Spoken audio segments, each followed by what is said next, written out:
Chapter 20, The Secret Garden, Going Outside. One day, the children gathered in Colin's room to plan how Colin could go to see the secret garden without anyone finding it. When they had decided on a plan, Colin summoned Mr. Roach, the head gardener. Mr. Roach was alarmed because he'd heard stories about the boy's terrible temper and princely ways. He feared he might be ordered to cut down oak trees or dig up orchards. When he entered, Colin's room was full of animals. Colin sat in an armchair holding court. "I have some important orders for you," Colin said to Mr. Roach. "I'm going outside. If the fresh air agrees with me, I may go out every day. When I'm out, the gardeners are to work in the greenhouses until I say they can go back outside."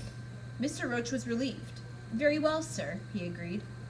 That afternoon, the strongest footman at Misselwath carried Colin downstairs.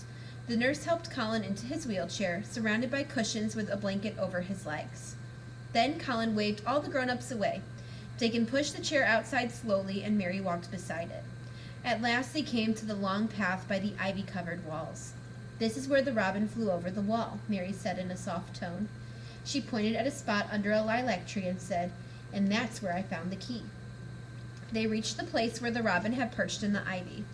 "This is where the wind blew back the ivy," Mary explained. She held back the thick ivy to reveal the garden door. She turned the handle, and Dickon pushed Colin forward.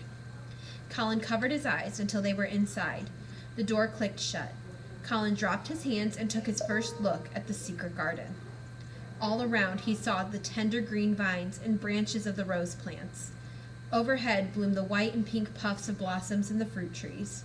Dotting the ground were gold and purple and white flowers. The air was full of chirping and birdsong. The sun felt warm on his face. Mary and Dickon both stared at Colin. There was a pink glow in his ivory face, neck, and hands. Colin took a deep breath. "I shall get well," he shouted with glee. "Mary, Dickon, and I shall live forever and ever."